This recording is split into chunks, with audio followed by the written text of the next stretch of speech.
Bienvenue sur Africa 24 pour cette nouvelle édition du 12-15 au sommaire de l'actualité.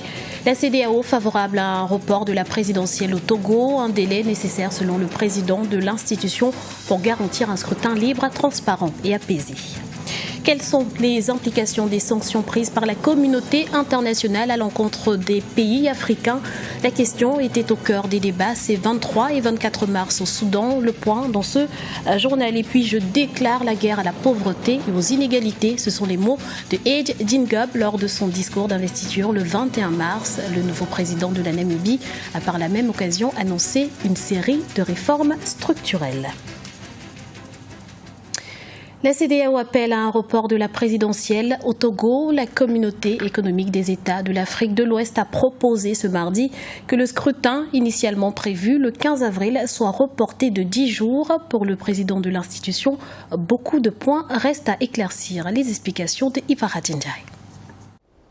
Au Togo, la CENI, la Commission électorale nationale indépendante et les autorités n'ont pas encore donné leur réponse quant à la proposition de la CEDEAO, la communauté économique des États de l'Afrique de l'Ouest, de reporter le scrutin présidentiel du 15 avril 2015. Toutefois, le calendrier électoral fait toujours débat à travers le pays. Nombreux sont en effet les personnes qui sont favorables à un renvoi du scrutin, notamment du côté de l'opposition. De toute façon, la CENI avait proposé le 22 avril et le pouvoir avait jugé bon de virer ses représentants à la CENI pour les échangés par d'autres représentants. Donc du coup, si aujourd'hui le président ghanéen vient proposer au nom de la CEDEAO qu'il y ait un report, c'est dans l'ordre des choses. Les défenseurs du report souhaitent avoir plus de temps pour un réexamen du fichier électoral afin d'organiser un scrutin transparent et apaisé. L'organisation de cette élection même pose problème. Nous sommes persuadés que les fraudes, la mauvaise organisation et tout le reste. On l'a vu d'ailleurs en 2013 où il y a eu 1500 bureaux de vote fictifs. La CENI, dès le départ, la CENI est mal organisée, inéquitable. Les gens qui sont à la CENI ne sont pas forcément ceux qui doivent être là-bas. Donc c'est un partage entre certains acteurs politiques comme d'habitude. Donc la politique en Afrique est devenue un jeu de prébendes et autres où les uns et les autres se partagent les rôles et puis en profitent à la suite des élections. Rappelons que le chef de l'État ghanéen et président en exercice de la CEDEAO, la communauté économique des États de l'Afrique de l'Ouest, était en voyage à Lomé ce mardi 24 mars où il a rencontré les différents protagonistes de ce scrutin. Il a proposé à l'issue de plusieurs consultations le report du scrutin présidentiel. Les sanctions imposées à Khartoum ont débat. Des chefs des renseignements et des services de sécurité africains se sont réunis ces 23 et 24 mars au Soudan, au centre des discussions, les implications sécuritaires et économiques des sanctions imposées par la communauté internationale aux pays africains et en particulier au Soudan. Ipara Djindjaï.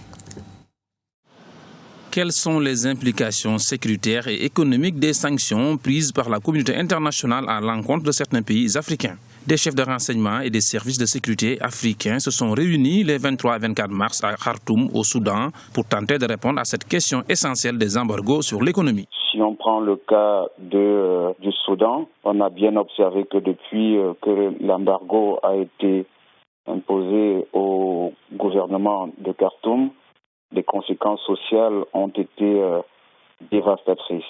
Il y a arrêt du fonctionnement et de la capacité de l'État sur les questions sociales, sur les questions économiques. Cela est observable sur l'arrêt des chantiers dans le développement et la construction des infrastructures. Les services de base sont complètement à l'abandon, notamment la santé, l'éducation. Le Soudan est identifié depuis 1993 par les États-Unis comme un État parrainant le terrorisme. Depuis, les nombreuses sanctions économiques imposées à Khartoum ont plusieurs impacts sur l'économie du pays et pas seulement. On peut étendre cette liste de conséquences au niveau même des appareils de sécurité et de défense, dans la mesure où l'embargo ne permet pas à l'État de s'approvisionner en matière de logistique militaire, ni les appareils de sécurité qui permettent à l'État d'assumer ses fonctions régaliennes dans ce secteur et d'assurer l'intégrité territoriale en cas de menace extérieure. Donc ça fragilise le fonctionnement de l'État dans son ensemble et accroît la faiblesse de celui-ci par rapport aux pressions sociales internes, mais également à toutes sortes de menaces extérieures. La rencontre a été organisée dans le cadre des réunions du comité des services de renseignement de l'Union africaine et avait réuni des représentants de plusieurs pays africains. Et Geingob prend les rênes en Namibie. Le nouveau président a prêté serment le 21 mars dans un stade de la capitale Windhoek. Et dans son allocution, ce dernier a fait de la lutte contre la pauvreté l'une de ses priorités. Assomption, Chana et Aîné et Birama Saonera. Has Geingob, le nouveau président de la République de Namibie, souhaite réformer l'administration publique et donner un nouvel élan aux institutions constitutionnelles de son pays. Le nouveau président a prêté serment ce samedi au stade de l'indépendance de Windhoek. Has Geingob avait remporté l'élection présidentielle en novembre avec plus de 87% de voix. Son investiture a coïncidé avec le 25e anniversaire de l'indépendance du pays. Je tiens ici à remercier l'ancien président Mati Ahtisaari pour son combat dans le cadre de l'application de la résolution 435. Nous avons besoin de développer une nouvelle stratégie afin d'être indépendants dans les domaines des infrastructures. Aujourd'hui, plus que par le passé, nous devons en tant que Namibiens nous engager pour un développement inclusif de notre pays. Mais pour ça, il faut mettre de côté les différences linguistiques et ethniques. Plus de 9 dirigeants africains ont assisté à cette cérémonie d'investiture qui sonne le glas d'un nouveau départ pour la Namibie. Lors de son allocution, l'ancien président Hifikepunye Pohamba a conseillé à son successeur de continuer à préserver la paix et les libertés acquises par la population. Beaucoup de Namibiens se sont battus pour que nous soyons aujourd'hui indépendants. Le prix de notre liberté, c'est leur sang. Nous devons aujourd'hui faire honneur à ces héros et héroïnes pour la promotion des libertés sur toutes les formes. Has Geingob a été pendant plusieurs années Premier ministre en Namibie, élu président de la République dès le premier tour du scrutin tenu le 28 novembre 2014 avec 86,73% des voix. L'actuel chef d'État veut faire de la lutte contre la pauvreté la priorité de son mandat. C'est une première dans l'histoire de la fédération malienne. La sélection féminine de handball s'est qualifiée pour la première fois pour les Jeux africains qui se dérouleront à Brazzaville du 4 au 19 septembre. Pour en parler, nous recevons sur ce plateau Fanta Diarra, capitaine de l'équipe féminine de handball du Mali. Bienvenue sur Africa 24. Merci. Alors, nous l'avons dit, cette qualification pour les Jeux africains est une première pour le Mali. Comment l'avez-vous vécu ?